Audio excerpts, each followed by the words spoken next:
जनेऊधारी ब्राह्मण राहुल गांधी की कृपा से छत्तीसगढ़ के मुख्यमंत्री बने भूपेश बघेल के पिता का कहना है कि ब्राह्मण जाति के लोग रूस की वोल्गा नदी के किनारे से आए हैं। वो उनको वहीं पर भेज देंगे। विश्वास ना हो तो स्वयं सुन लीजिए। ब्राह्मणों को गंगा से वोल्गा भेजेंगे क्योंकि वो परदेशी हैं, विदेशी हैं।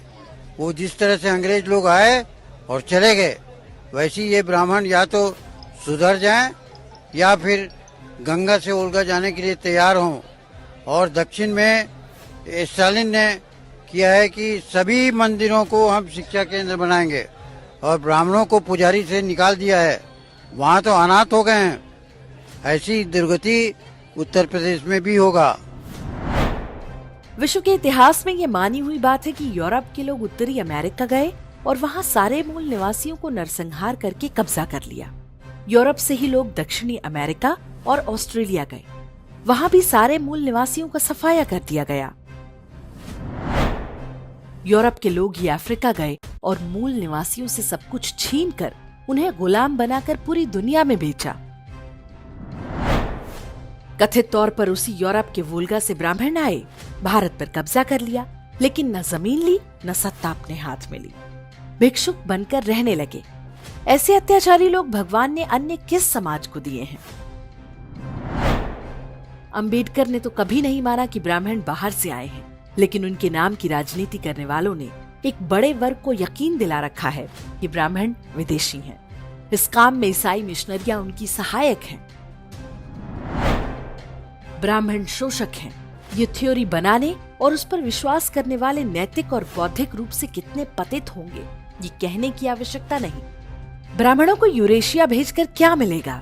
न उनके पास कृषि योग्य भूमि है, न उद्योग है। उनके पास बस धर्म है, और ब्राह्मण धर्म ले गए तो मजहब के बुर्के में छुपे बच्चाबाजों और मिशनरी गिद्धों को खुली छूट मिल जाएगी। प्रश्न उठता है कि ब्राह्मणों के विरुद्ध ये सारा अभियान चल क्यों रहा है? बीते 10-20 वर्षों में अब्राह्मिक गिरोहों ने ये समझ लिया है कि हिंदू यदि हिंदू बनकर वोट करता रहा तो भारत उनके हाथ से गया। उन्हें पता है कि ब्राह्मण हैं तो भारत के हिंदू हिंदू ही रहेंगे। इसलिए अगर सनातन धर्म को नष्ट कर भारत को चंगुल में लेना है तो ब्राह्मणों को नष्ट करना सबसे आवश्यक है, और इसके लिए इन्होंने हर जाति में अपने कुछ लोग पाल रखे हैं। सनातन भारतीय समाज में हमेशा से राजा का कर्तव्य होता था प्रजा की रक्षा, गोरक्षा और ब्राह्मणों की रक्षा। स्वतंत्रता के बाद की शासन व्यवस्था में बड़ी चतुराई से ब्राह्मण रक्षा को गायब कर दिया गया। धीरे धीरे क्षत्रिय जातियां भी अपना ये कर्तव्य भूल गईं।